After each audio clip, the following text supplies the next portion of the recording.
Good evening, ladies and gentlemen.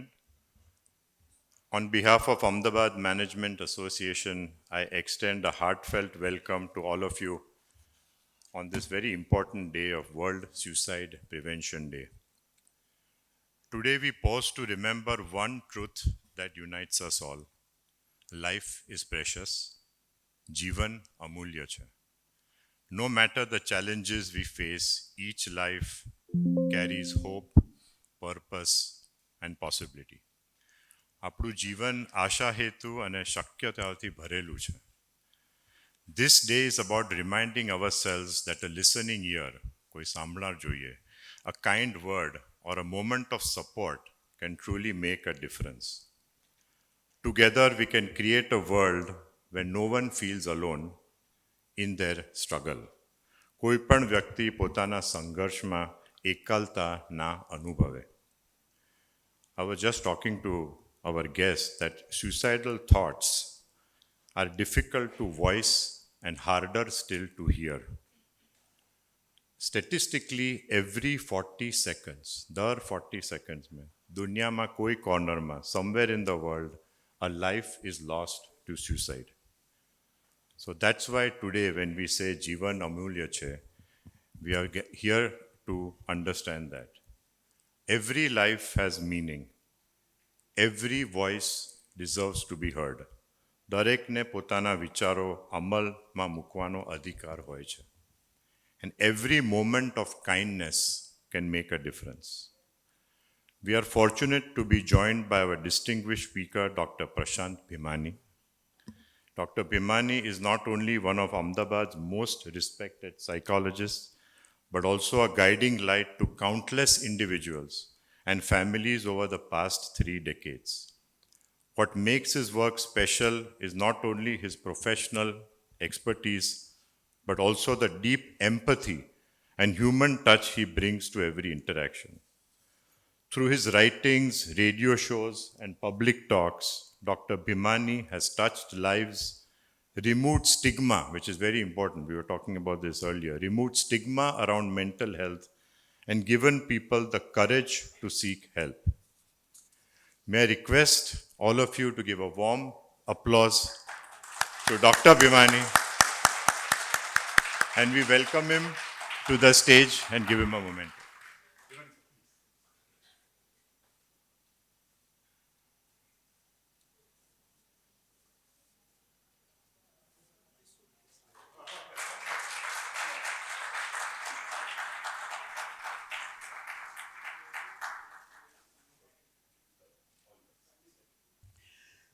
નમસ્કાર.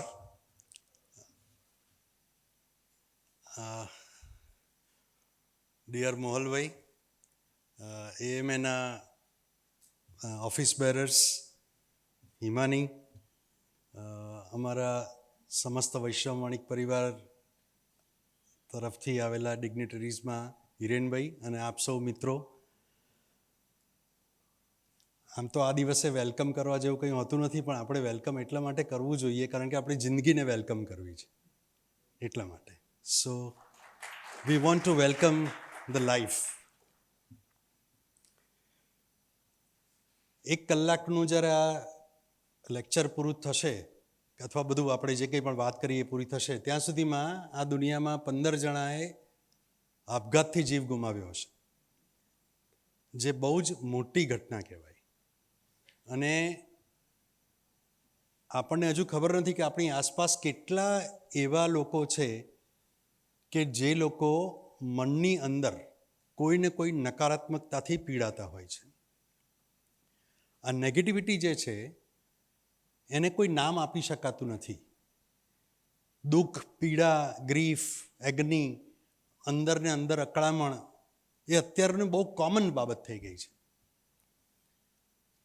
થોડા દિવસ પહેલાં તમે 7th ડે સ્કૂલનો કિસ્સો જોયો હતો. આક્રમકતા બહુ કોમન છે, હિંસા બહુ કોમન છે. આપણે કોઈ બીજા વિચારને સ્વીકારી શકતા જ નથી. એટલે પ્રોબ્લેમ એ થાય છે કે આપણે પોતાની જાતને પણ સ્વીકારી શકતા નથી. કોઈ ચોક્કસ ફ્રેમની બહાર આપણું વર્તન કે આપણી અપેક્ષાઓ જાય તો આપણે એને સ્વીકારી શકતા નથી, અને આ બહુ મોટો પ્રોબ્લેમ છે. આ આક્રમકતાને એગ્રેશનની હું વાત કરું ને એના પરથી પછી આજના દિવસની વાત કરીશું. તમને ખબર છે એગ્રેશન જે છે ને આક્રમકતા એ 3 રીતે અભિવ્યક્ત થાય છે, બહાર નીકળે છે. સૌથી પહેલી જે છે એ છે આપણે કોઈ વ્યક્તિની ઉપર આપણે ગુસ્સો કરીએ, એને અપશબ્દો બોલીએ, એને મારીએ, એ આક્રમકતાનું એક સ્વરૂપ છે અભિવ્યક્તિનું. બીજું છે આપણે કોઈ વસ્તુની તોડફોડ કરી નાખીએ ગુસ્સો આવે ત્યારે. ધારો કે આ માઇક ફેંકે, ઘણા બધા અમુક મોટી સભાઓમાં થતું હોય છે આવું, આમ હાથ પછાડે, માથું બેંગ કરે, લોકો આ બધું કરે. અને ત્રીજી વાત છે એ છે કે વ્યક્તિ પોતાની ઉપર ગુસ્સો કાઢે. એ આક્રમકતા બીજા પરની છે પણ એ કાઢે છે પોતાની જાત ઉપર. એની શરૂઆત ક્યાંથી થાય છે ખબર છે તમને? જાણીને નવાઈ લાગશે. એની શરૂઆત થાય છે ઘરમાં કંઈ ઝઘડો થાય ને, આજે હું નહીં જમું, આજે મારે નથી ખાવું, બોલશો નહીં કોઈ મારી સાથે. આ બહુ માઇક્રો સુસાઇડ છે, આજે હું નહીં જમવું એ. કારણ કે ત્યાંથી શરૂ થાય છે. મારે મારી જાત ઉપર ગુસ્સો ઉતારવો છે. બીજાને એમ નથી કહેતા કે તું ના જમીશ, પણ હું નહીં જમું ત્યાંથી શરૂ કરું છું. અમે ઘણીવાર કહેતા હતા કે ગાંધીજી એમની આક્રમકતાને બહુ સરસ રીતે ચેનલાઇઝ કરી હતી.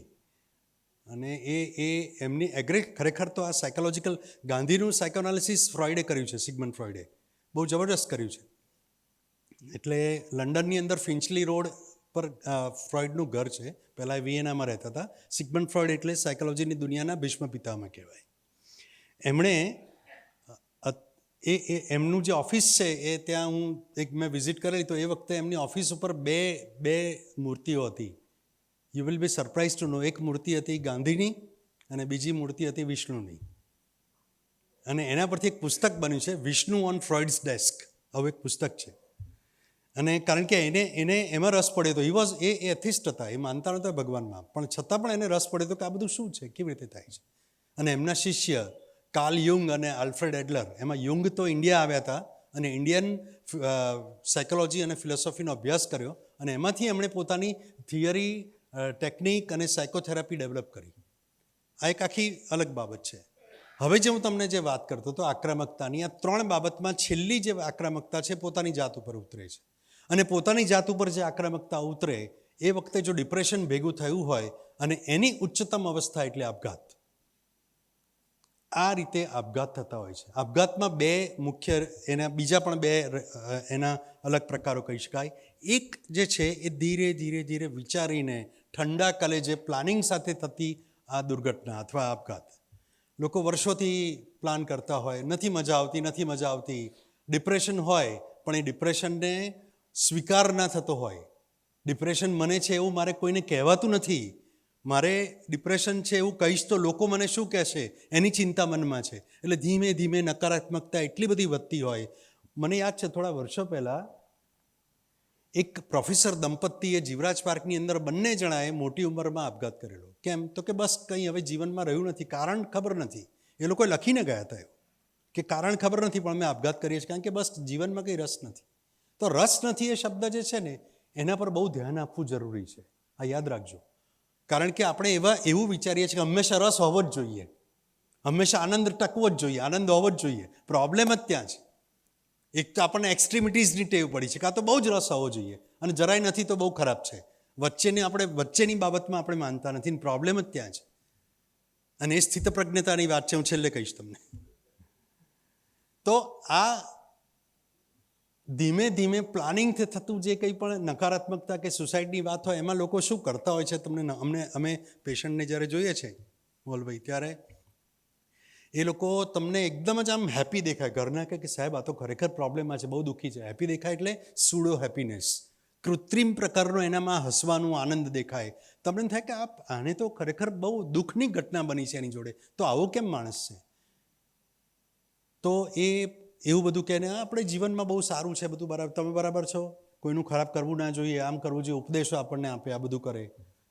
પછી એની સાથે સાથે જે પ્લાનિંગથી કરતા હોય એ લોકો બધાના દેવા જેને પૈસા લીધા અને ચોખ્તે કરી દે, જાણે લેણદેણ બધી પૂરી કરવાની હોય એ રીતે વાત કરે.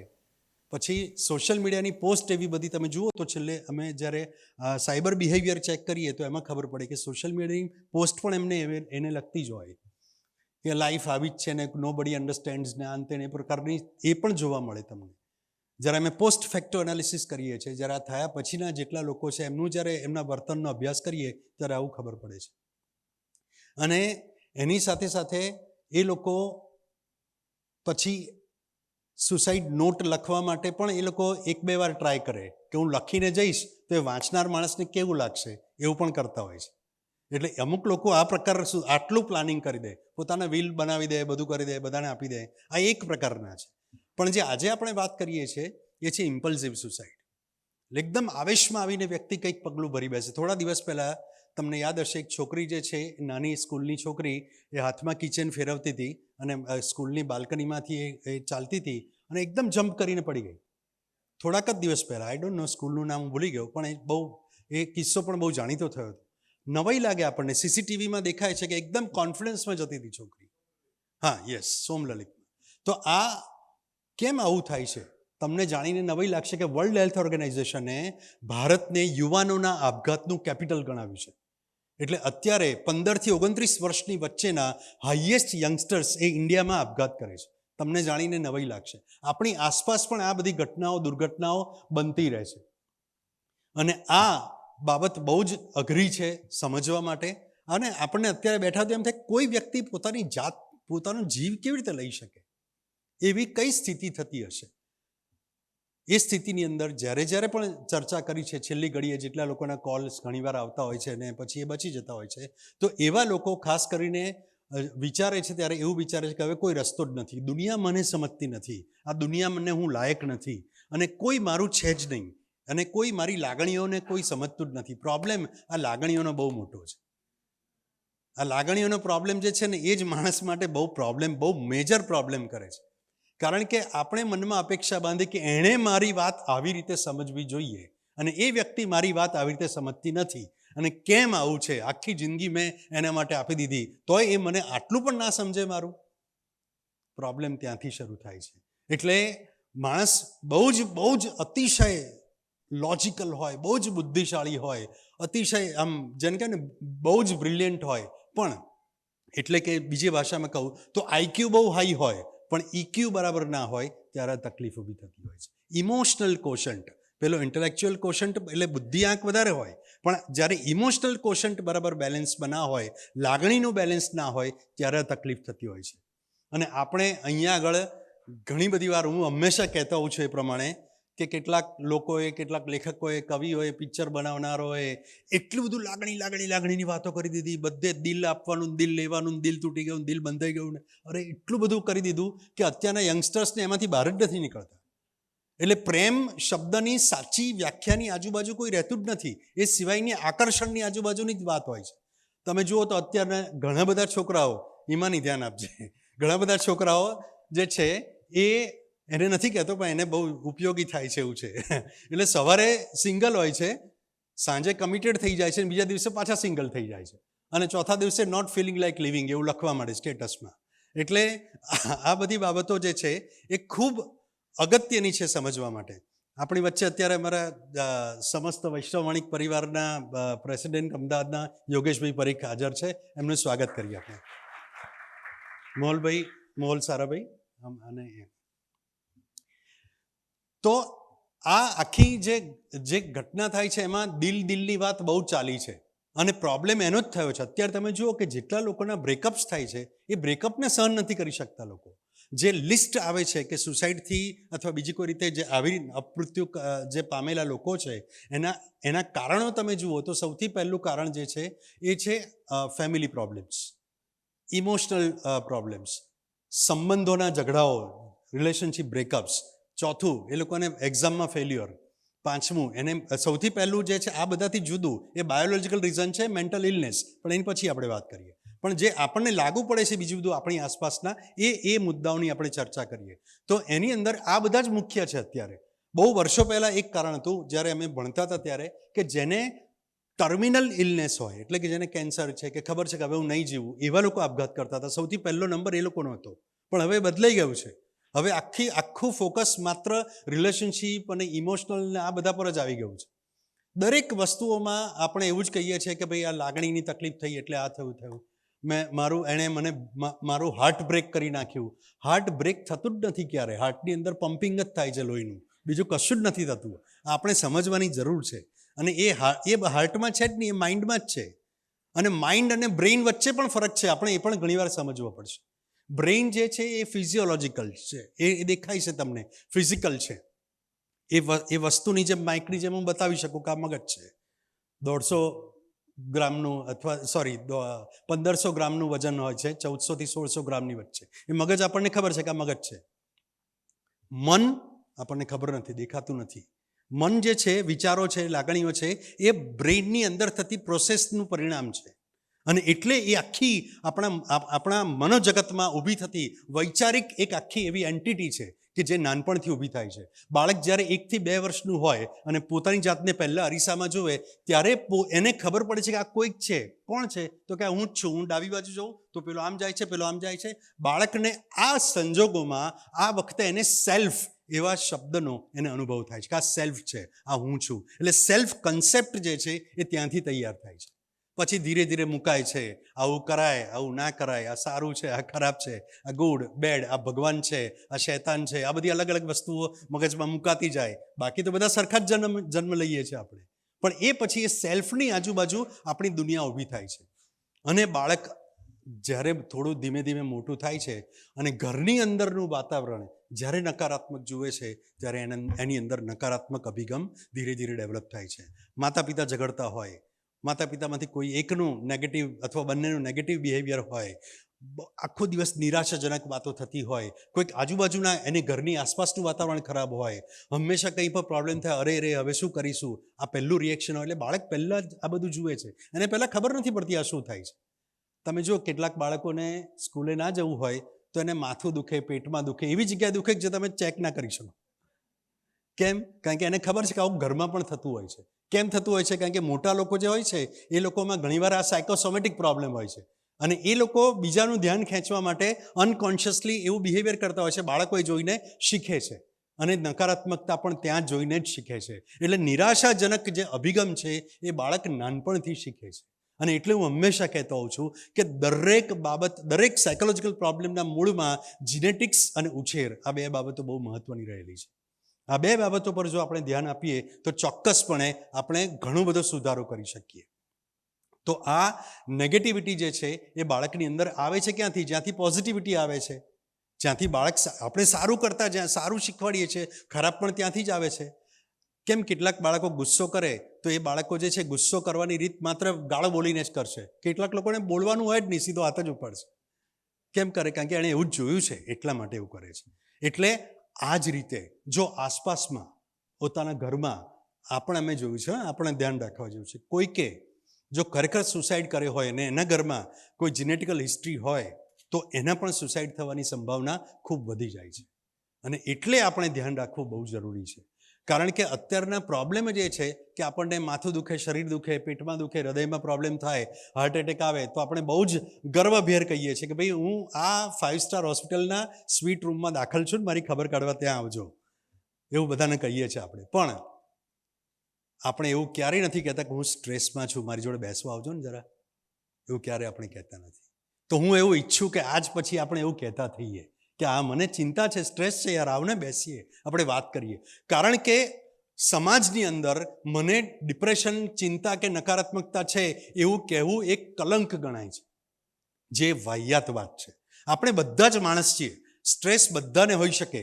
જો કોઈ વ્યક્તિ એવું કહે, જો કોઈ મહારાજ, જો કોઈ સંત, મહાત્મા, મુલ્લા, પાદરી કોઈ પણ એવું કહે કે હું, અથવા તો કોઈ સાયન્ટિસ્ટ પણ એવું કહે કે હું તમારું સ્ટ્રેસ ઝીરો કરી આપીશ, તો એક વાત ખોટી છે. એ ક્યારેય થતું જ નથી. સ્ટ્રેસ ક્યારેય ઝીરો નથી થતું. તો શું થાય છે? તો કે સ્ટ્રેસને માત્ર મેનેજ કરી શકાય છે. અને સ્ટ્રેસને મેનેજ કરવાની રીતો આપણે શીખવી પડે છે. કારણ કે જીવન અમૂલ્ય છે, એની અંદર સ્ટ્રેસ આવવાનું જ છે. એના વગર તમે આગળ વધવાના જ નથી. કોઈ દિવસ એવું થવાનું નથી.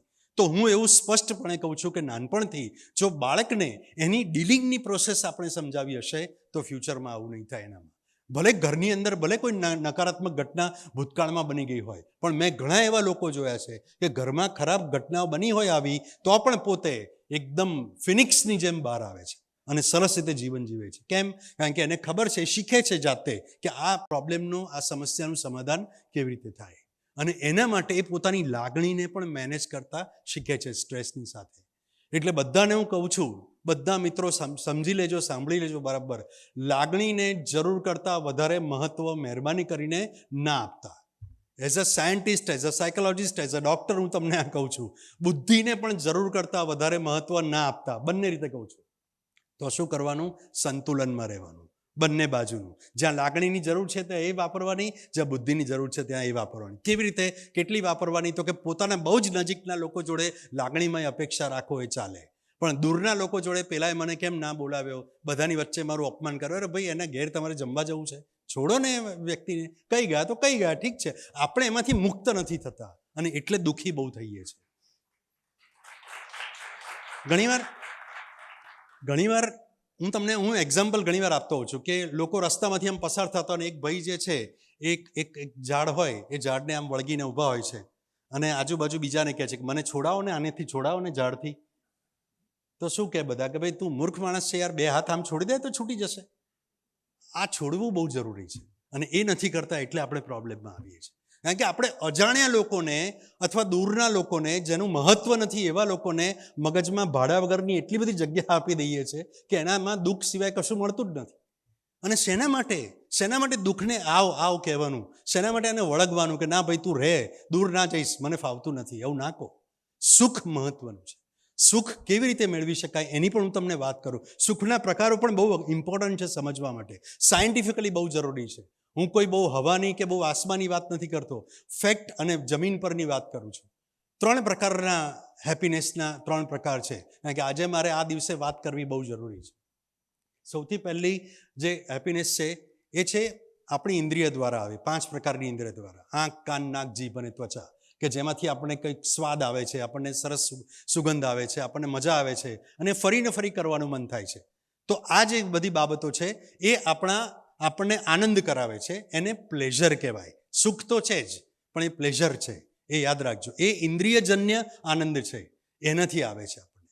બીજું છે કે કોઈ વ્યક્તિને માન મળે, કોઈ વ્યક્તિને કોઈ પ્રતિષ્ઠા મળે, કોઈ બધામાં સન્માન થાય, કોઈ ધારો કે કોઈક વડા તરીકે કોઈ એસોસિએશનના વડા થાય, કોઈ જ્ઞાતિના વડા થાય, કોઈ બીજે ક્યાંક પદ્મશ્રી મળે, કોઈને આ મળે તે મળે, બધું મળે, એટલે એનો જે આનંદ આવે એ પેલા કરતાં લાંબો ચાલે છે થોડો.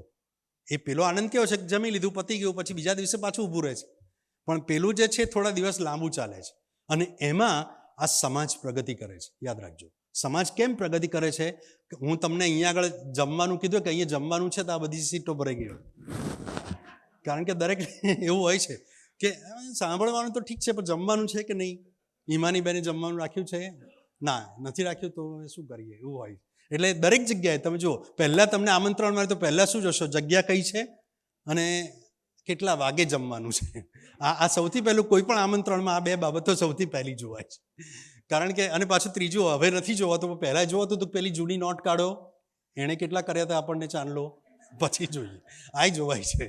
પણ મેઇન વાત અત્યારે હું એ કરું છું કે આ બધા પ્લેઝરથી ઉપર જે છે આનંદ, જે લાંબો ચાલે છે, જે આ બધાનો આનંદ છે, એને કહેવાય જોય, એન્જોયમેન્ટ. આ લાંબુ ચાલે છે. એ બીજા પ્રકારનું સુખ છે જે લોકોમાં લોંગ ટર્મ છે અને લોકો એના માટે થઈને પણ અમુક સારા કામ કરે છે, એના માટે થઈને પણ સખાવત કરે છે, એના માટે થઈને પણ લોકોને હેલ્પ કરે છે. એનાથી આ સમાજમાં સારી બધી બાબતો ચાલે છે. એટલે આ એક વાત આપણે સમજવાની જરૂર છે કે આ હેપીનેસનો બીજો પ્રકાર છે. અને ત્રીજો પ્રકાર જેના માટે આપણે સૌ ખરેખર પ્રયત્નશીલ છીએ એ પ્રકાર છે, એ છે બ્લિસ. આ બ્લિસ જે છે એ નિજાનંદ છે અને એમાં ક્યાંય કોઈ જાતની નકારાત્મકતા નથી આવતી. આ બ્લિસ જે છે એ એવો આનંદ છે કે જે કોઈ ધાર્મિક આનંદ નથી, એ સ્પિરિચ્યુઅલ આનંદ છે. અને એમાં જો તમે એની નજીક પહોંચ્યા તો તમે ચોક્કસપણે કોઈ પણ પ્રકારના ડિપ્રેશનની નજીક નહીં જાઓ. આ બહુ જરૂરી છે. આપણા ધર્મ અને અધ્યાત્મનો ફરક જે આપણે જે સમજીએ છીએ એ બહુ મોટો છે. ધર્મ હંમેશા બાંધે છે, અધ્યાત્મ હંમેશા મુક્ત કરે છે. ધર્મ હંમેશા એવું કહે છે કે તમારે આવું નહીં કરવાનું, અધ્યાત્મ એવું કહે છે કે તું ને આ બધા એક જ છે. આ હું ને આપણે બધા સૌ એક જ છીએ, આપણે બધામાં એક જ ઈશ્વર વસે છે. આ જે નિર્જીવ છે એમાં પણ હું વસું છું ને આમાં પણ હું વસું છું, દરેક જગ્યાએ હું છું. આ જે સમજ આવે છે, જે કૃષ્ણત્વ આવે છે, જે બુદ્ધત્વ આવે છે, અને એ બાબત જે છે એ નિજાનંદ છે. અને એ નિજાનંદ જે છે એ આનાથી દૂર લઈ જાય છે તમને. અને આ નિજાનંદ જે છે એના માટે જરૂર નથી કે તમારે સંન્યાસ લેવો પડે, એના માટે જરૂર નથી કે તમારે કોઈ પણ રીતે તમારે એ હદ સુધી કે બુદ્ધ અને કૃષ્ણની હદ સુધી પહોંચવું પડે. ના, એવું નથી. તમે તમારી જ જગ્યાએ તમે સ્થિર જીવન જીવીને, તમે સમત્વનું જીવન જીવીને તમે આ નકારાત્મક વિચારોથી દૂર થઈ શકો છો. અને એના માટે કોઈ સાયન્સની, કોઈ દવાની, કોઈ પણ ધર્મની પણ જરૂર નથી. આ સામાન્ય સમજ છે. એવું આપણા ઉપનિષદોએ પણ કહેલું છે. ઉપનિષદમાં ક્યાંય ધર્મની વાત તો કરી જ નથી. ઉપનિષદ તો આપણા જીવનનું એક વ્યવહારનું એક વિજ્ઞાન છે. અને એવા જેટલા સાચા આ બધા ગ્રંથો છે, જૂના ગ્રંથો છે, ફિલોસોફિકલ ગ્રંથો છે, એની અંદર માત્ર તમે જીવનને કેવી રીતે સારી રીતે જીવી શકો એની વાત છે. અને તમે વિચાર કરો કે આટલું બધું ઉચ્ચ, આટલી બધી, જેને કહેવાય કે હમણાં જ આપણે સપ્ટેમ્બરમાં 2 રાધાકૃષ્ણન હવે થયા. એક સર્વપલ્લી રાધાકૃષ્ણન હતા 5મી સપ્ટેમ્બરે, અને આ સપ્ટેમ્બરમાં બીજા આપણા વાઇસ પ્રેસિડેન્ટ પણ રાધાકૃષ્ણન થયા. એ રાધાકૃષ્ણને આપણને બહુ સરસ એમણે જે વાત કરી હતી એ બહારના દેશોની અંદર એ ભારતના અધ્યાત્મને ભણાવતા હતા. અને એમણે પણ બહુ જ સરસ રીતે બધે ઓક્સફર્ડ ને એ બધી જગ્યાએ વાત કરેલી છે કે ઇન્ડિયન લોકો જે છે એની અંદર આ બધા આપઘાતના પ્રમાણ હતા નહીં પહેલાં આટલા બધા. કારણ કે આપણે બધા જે છે એ સોશિયલી વધારે કનેક્ટેડ હતા. હવે હું તમને એનું જે છે બહુ મોટું આની પાછળનું કારણ કહું, જે હું આ પહેલાં કદાચ કહી ચૂક્યો પણ તમારે સમજવું બહુ જરૂરી છે.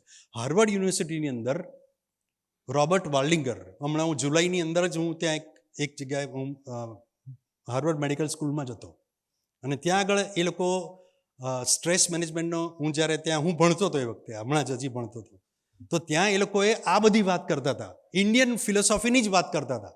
કોણ? તો કે ત્યાંના 70-75 વર્ષના પ્રોફેસરો એ આ વાત કરતા હતા કે તમે આ જાણો છો? પછી મેં કહ્યું હું તો ઇન્ડિયાથી જ છું. તો કે ઓ, તમે ત્યાંથી છો? વાત એટલે અમે એઝ અ સ્ટુડન્ટ હું હતો ત્યાં. એમણે જે વાતો બધી કરી છે બહુ જ ઇમ્પોર્ટન્ટ છે. પણ એ જ હાર્વર્ડ યુનિવર્સિટીની અંદર એક અભ્યાસ 740 લોકો પર થયેલો એક અભ્યાસ છે, 85 વર્ષ સુધી ચાલેલો સાહેબ અભ્યાસ છે.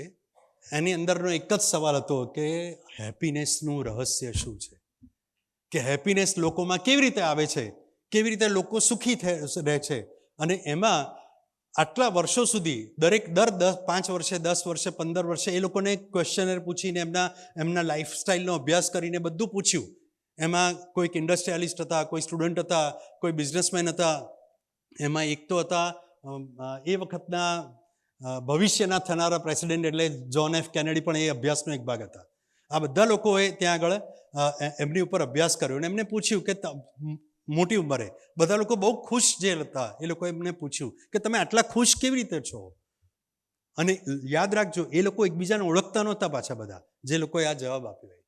તો એમાં એ લોકોએ એવું કહ્યું, કેટલાકે કહ્યું કે અમે રોજ યોગ કરીએ છીએ, કેટલાક કહ્યું કે અમે એક્સરસાઇઝ કરીએ છીએ, કેટલાક કહ્યું અમે ફૂડ બરાબર લઈએ છીએ, કેટલાક કહ્યું અમે કશું કરતા જ નથી, કેટલાકે કહ્યું કે અમે રોજ આલ્કોહોલ લઈએ છીએ, કેટલાકે કહ્યું કે અમે રોજ બીજું કંઈ પણ XYZ ક્રિયા કરીએ છીએ. પણ 2 બાબતો હતી જે બધામાં કોમન હતી અને એકબીજાને એ લોકો ઓળખતા નહોતા. ફરીથી આ યાદ કરાવું છું, આપણા માટે બહુ જ યાદ રાખવું જરૂરી છે. એમાં સૌથી પહેલી વાત હતી એ હતી કે જે લોકો એમ કહ્યું કે અમે બહુ જ ખુશ છીએ, એ લોકો બધાને નિકટના, નજીકના, સારામાં સારા સામાજિક સંપર્કો હતા, સોશિયલ કનેક્શન્સ હતા, બહુ નજીકના હતા, અને એ લોકો બહુ જ હેપી હતા. જીવનમાં છે ને આપણે અમુક લોકો સાથે બાંધછોડ કરીને પણ લાંબા ગાળાના સંબંધ રાખતા શીખવું પડે. આ યાદ રાખજો, વેરી વેરી ઇમ્પોર્ટન્ટ. હું નથી કહેતો, આ વિશ્વની સૌથી મોટી યુનિવર્સિટીનું આ સંશોધન કહે છે કે થોડુંક અરે ના પણ એણે આવું મારી સાથે કર્યું જ કેમ, એ આવું કરી જાય મારી જોડે. આ છોડો, કરી જાય, કઈ માણસ છે, ભૂલ કરે, કરી શકે. એ ઝાડને પકડી રાખવાની જરૂર નથી, છોડો એને. હવે એવી જ બીજી વાત છે, બીજો સવાલનો જવાબ બધાએ પૂછ્યું કે બીજું શું નીકળ્યું અંદરથી? તો કે સૌથી મોટું કારણ જે આજે આપણે શીખવા જેવું છે, તો આ જે છે ને આના સુધી નહીં પહોંચાય. એ શીખવાનું શું છે? બધાએ એવું કહ્યું કે અમે છે ને લેટ ગો કરી દઈએ છીએ. કોઈ પણ વાતને મનમાં, સોશિયલ વાતોને તો મનમાં રાખતા જ નથી. કોઈ પણ જોડે માથાકૂટ થઈ હોય તો ઠીક છે, રસ્તો મળશે તો ઠીક છે, તો બીજો રસ્તો મળશે, તો ત્રીજો મળશે. સાયકોલોજી પણ એવું જ કહે છે કે તમારી સમસ્યાનો જે વ્યક્તિને એક નહીં તો બીજો નહીં તો ત્રીજો નહીં તો ચોથો રસ્તો શોધતા આવડે છે ને, એ લોકો ઝડપથી સફળ થાય છે અને સુખી થાય છે. પણ જે લોકો એવું માને છે કે આનો રસ્તો જ નથી, એ લોકો બંધાઈ જાય છે. અને આ લોકોને પણ, આપઘાત કરનારને પણ એવું જ લાગે છે ને કે ભાઈ આનો કોઈ રસ્તો જ નથી. એટલે શીખવાની વાત એ છે, કોઈ પણ સમસ્યાનો એક નહીં તો બીજો ઉપાય છે અને છે જ. અને આ ઉપાય આપણે શોધો, અંદર છે, મારી અંદર. ઉપાય બહારથી કદાચ ના ખબર પડે તો બીજાને પૂછો. શરમ સંકોચ ના રાખો કે મારાથી આવું પૂછાય. આપણો પ્રોબ્લેમ જ ઈગોનો છે, અહંકારનો પ્રોબ્લેમ છે. ઓહો, હું આટલો મોટો માણસ, હું બીજાને જઈને પૂછું તો કેવું લાગે? અરે ભાઈ, ઈગો છોડો ને યાર. તમે જશો પછી જ્યારે આ થલતેજ હોય કે એલિસ બ્રિજ હોય, બળી ગયા પછી કોઈ જોવાનું નથી. 10-15 મિનિટ પછી બેસણું ક્યારે છે પૂછીને જતા રહેશે. બેસણામાં જાઓ, 5 મિનિટ આમ કરીને લોકો પોતાની ધંધાની વાતો કરતા હશે. શેના માટે આટલું બધું કરવાનું? આ સત્ય હકીકત કહું છું. આપણે હું તમે નથી કરતા. બેસણામાં જઈએ છીએ તો પછી શું કરીએ છીએ? પગે લાગીએ. બહુ જ જણે આમ આત્મીયની જેમ પગે લાગીએ. બહુ નજીક ના હોય તો બેસી રહીએ થોડી વાર. એ જેટલો ટાઈમ બેસે એના પરથી એની નિકટતા ખબર પડે. બરાબર? ઘણા લોકો તો આમ માંડ ચંપલ ઉતારે ને સીધા પહેરીને પાછા જ જવાના હોય, એવું હોય. તો આ બધા માટે કેટલું પણ આ લોકોમાં શેના માટે આટલું બધું? Please leave it. છોડો આ બધી વસ્તુઓને. છોડવું બહુ જરૂરી. છોડતા શીખવું સૌથી વધારે અગત્યનું છે. અને હંમેશા એક છીછોરે પિક્ચરનો એક બહુ સરસ ડાયલોગ છે કે આપણે આપણા બાળકોને સફળ થવાની બહુ વાત કરીએ છીએ, પણ નિષ્ફળતા સાથે ડીલ કરતા જ શીખવાડતા નથી. અને પ્રોબ્લેમ એટલે જ સુસાઇડના પ્રોબ્લેમ થાય છે યુવાનોમાં. એટલે જ થાય છે કે ફેલિયર છે, કંઈ વાંધો નહીં. ફેલિયરમાં શું, આપણે ફેલ શબ્દને એટલો મોટો બનાવી દીધો કે સફળતા તો ઠીક છે એવું લાગે.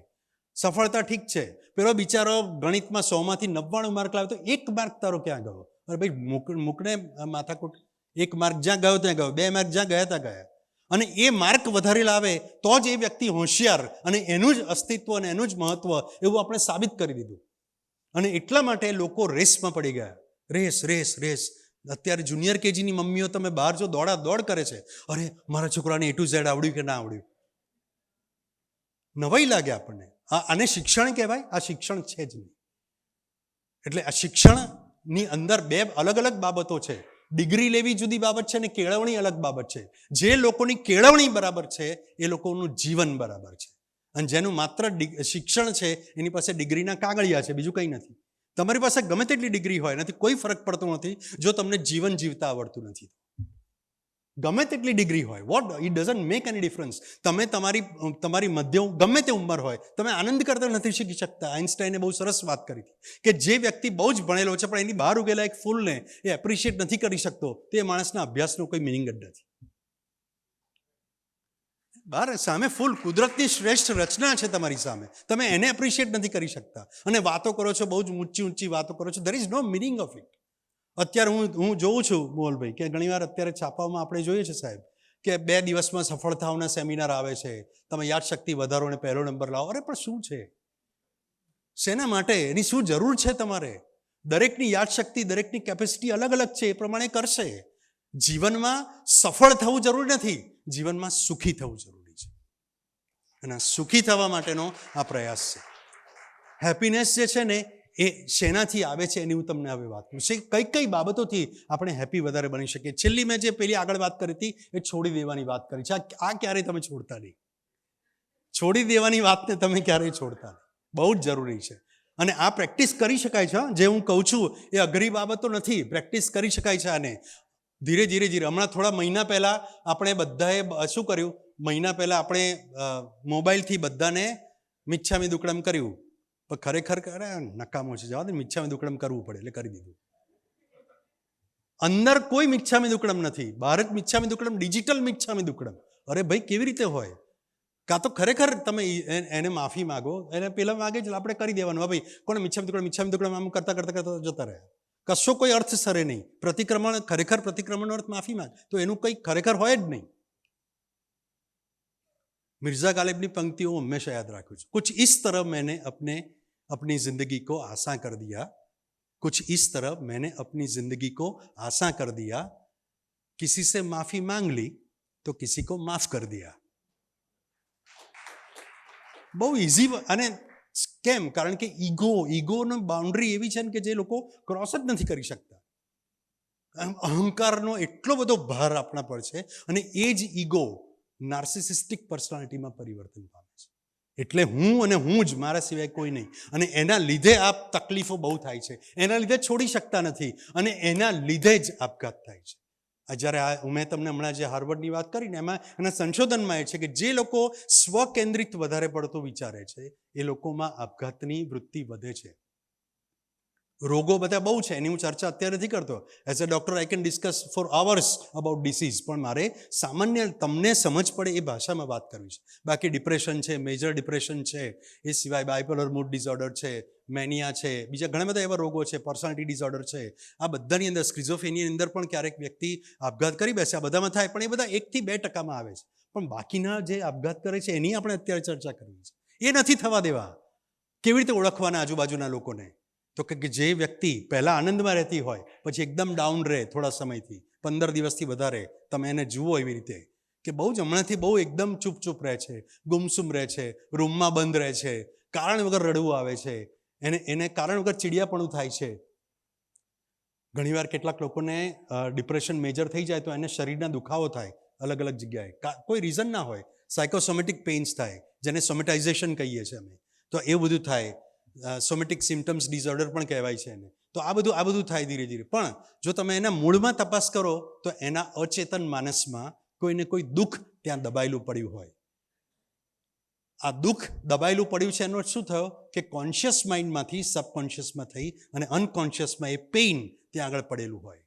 એ પેઇન એટલે શું? ત્યાં આગળ આપણું અપમાન કર્યું હોય, આપણો વિરોધ કર્યો હોય, આપણને કોઈએ કંઈક ગમે તે રીતે બોલ્યા હોઈએ, એ બધું આપણે જો એ વખતે સામે ડીલ ન કરી શક્યા હોઈએ અને તો એ ક્યાં જાય? તો કે કોન્શિયસમાં થઈને સીધું અનકોન્શિયસ માઇન્ડમાં જતું રહે, અને અનકોન્શિયસ માઇન્ડમાં જઈ અંદરના મનમાં જઈ અને ખત બધ્યા કરે, અને પછી ધીરે ધીરે આવા લક્ષણો તરીકે બહાર આવે છે. અચેતન મન એટલે હું તમને એની વ્યાખ્યા કહું, જે મેં મારી રીતે બનાવી છે, બરાબર તમને કહું. જે લોકો મનોવિજ્ઞાન જાણતા હશે એને ખબર હશે, છતાં પણ હું આ જાણવા જેવી સરસ વ્યાખ્યા મેં બનાવી છે. આપણે અત્યારે વાત કરું છું, તમે એલર્ટ થઈને સાંભળી રહ્યા છો. કોન્શિયસ માઇન્ડની ફિનોમિનન કહેવાય, જાગ્રત મનની જે બધી ઘટના છે.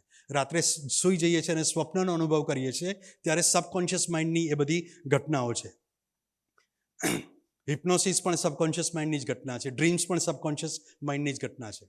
પણ અનકોન્શિયસ માઇન્ડ જે છે એ જેમ બરફનો પર્વત દરિયામાં તરતો હોય ને ઉપરની ટોચ બહાર દેખાતી હોય, એ જાગ્રત મન છે, પણ નીચેનો ભાગ જે છે અજાગ્રત મન જેવું કહેવાય. એટલે 1/10 પાર્ટ ખાલી ઉપર દેખાય છે, આપણે માત્ર 1/10 ભાગ જ બહાર દેખાઈએ છીએ એવા છીએ. 9/10 પાર્ટ આપણો મનની અંદર ચાલ્યા કરે છે.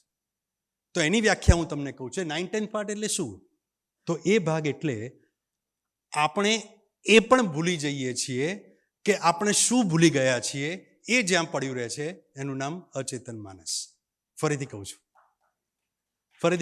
આપણે એ પણ ભૂલી જઈએ છીએ કે આપણે શું ભૂલી ગયા છીએ, અને એ જ્યાં પડ્યું રહે છે એનું નામ અચેતન માનસ.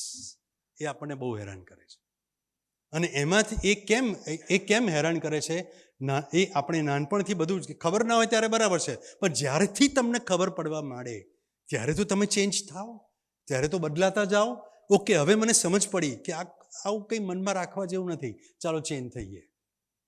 ખરેખર એને કહી કે હા ભાઈ ઠીક છે, તારી જોડે મારે બીજો કોઈ પ્રોબ્લેમ નથી. આવું ઇઝીલી એની સાથેના સંબંધો જે છે એ કાં તો તમે સંબંધ બગાડો નહીં, અથવા તો કાં તો સુધારી ના શકો તો ન્યુટ્રલ કરી દો. સંબંધો ન્યુટ્રલ કરતાં પણ આવડવું બહુ જરૂરી છે. હમણાં જ હું મોહલભાઈ વાત કરતો હતો કે 0 और 100 વચ્ચે ગ્રે એરિયા છે, એમાં પણ જીવવું જરૂરી છે. ઘણા બધા એવું છે, ના સાહેબ હું તો બધું જે હોય ને મોઢે કહી દઉં. પણ શું કામ મોઢે કહો છો? પેલા ખરાબ લાગે તમે બોલો છો. ના, પણ મને તો સાચું જ કહેવા જોઈએ, પણ તમારી રીતે સાચું છે, એની રીતે ના હોય એવું બને. ના, પણ હું તો જે કાળાને કાળું કહેવાય, ભાઈ કાણાને કાળો ના કહેવાય, કાળાને કાળું કહેવાય. પણ કાણા જેને તકલીફ છે એને તમે એમ કહેશો કે તારા તકલીફ છે? નથી કહેવાનું. એ તો આપણું શિક્ષણ છે, એ તો આપણી કેળવણી છે. ના, પણ એવું તો મને તો સાચું જ કહેવા જોઈએ. સાચું કહો, પણ કહેવાની રીત જુદી હોવી જોઈએ. આ બહુ જરૂરી છે. તમને કોઈ કહેતો ના, એ તો ના ચાલે, મને કેમ કોઈ કહી જાય? જો મને ના કહી જાય તો તમને અધિકાર છે પેલાને કહેવાનો? ના, એ નથી. એટલે જે ગ્રે ઝોન જે છે, જેને હું હંમેશા કહું છું કે જે બહુ અગત્યનું છે, 0 और 100 માં રહેનારા લોકો જે છે વધારે દુઃખી થાય છે. એક્સ્ટ્રીમિસ્ટ લોકો વધારે દુઃખી થાય છે, કાં તો દુઃખી કરે છે. દુઃખી કરનાર માણસને એવું લાગે છે કે હું પેલાને દુઃખી કરું છું, અલ્ટિમેટલી પોતે જ દુઃખી થાય છે. આ હંમેશા યાદ રાખજો. જે માણસ બીજાને નુકસાન કરે છે, જે માણસ બીજાને દુઃખી કરે છે, એવું એને શરૂઆતમાં લાગે છે કે જો મેં એને બતાવી દીધું, એને આમ કરી દીધું, પણ છેલ્લે થોડા વખત પછી, આજે નહીં તો કાલે નહીં તો પરમ દિવસે, એ પોતે જ અંદરથી દુઃખી થાય છે. એ હકીકત છે. આ મનોવિજ્ઞાન કહે છે, આ ફિલોસોફી કહે છે, આ દરેકે દરેક અધ્યાત્મની અંદર પણ આ બાબત કહેલી છે. તમે જ્યારે બીજાને નુકસાન કરો છો, ફરતું ફરતું તમારી પાસે આવે જ છે. એટલે તો કરવાનું શું સારું રહેવા માટે? તો કે સારું કરવાનું. હવે સાહેબ, એ તો બહુ સાદી વાત છે, એમાં ક્યાં તમે મોટી વાત કરી, પણ કરો તો ખરા. કરો તો ખરા. હું ઘણીવાર એમ કહું કે ભાઈ રોજનું તમારે અડધો પોણો કલાક ચાલવું જોઈએ. અરે સાહેબ, કંઈક નવી વાત કરો. પણ જૂની વાત કરી તમે, પહેલાં ચાલ્યા, પછી કહો મને. ચાલવા હું સિમ્પલ વાત કરું છું. કારણ કે જીવન સરળતામાં છે, જીવન કોમ્પ્લેક્સિટીમાં નથી. આપણે એને વધારે સિરિયસ બનાવી દઈએ છીએ, આપણે એને કોમ્પ્લેક્સ બનાવી દઈએ છીએ. આ તો બહુ જ આમ છે. અરે ભાઈ, એવું હોતું જ નથી. કોઈ માણસ એટલું બધું જટિલ તમે માનો છો એટલું નથી હોતું, અને કોઈ માણસ માનો છો એટલું સરળ પણ હોતું નથી. એટલે અને બીજી વાત કે આપણને મોટાભાગનાને પ્રોબ્લેમ જ એવો હોય છે કે સામેવાળા મને સમજી શકતા નથી. પણ સામેવાળા તમને કેમ સમજે અને શું કામ સમજે? એને જરૂર નથી સમજવા. ના, પણ લગ્ન કર્યા છે તો આટલું ના હોય. અને લગ્ન કર્યા છે તો એનાથી શું થયું? બે ભાઈ બહેન એકબીજાને સમજી શકતા નથી, બે એ જોડિયા ભાઈ બહેન સમજી શકતા નથી, તો આ તો બીજે ઉછેર પામેલા, એ કેવી રીતે સમજી શકે? આપણે બીજા લોકોના ડિફરન્સીસને સ્વીકારવાની ટેવ પાડવી પડશે. આ બહુ જરૂરી છે. જ્યારે બીજા લોકોના ડિફરન્સીસને સ્વીકારીશું તો આપણી મુશ્કેલીઓ ઓછી થશે. આપણે એના માટે એગ્રી ના થઈએ, દેટ ઇઝ ઓકે, પણ એનો અર્થ એવું નથી કે દુશ્મન થઈ ગયા. એ કેવી રીતે થાય?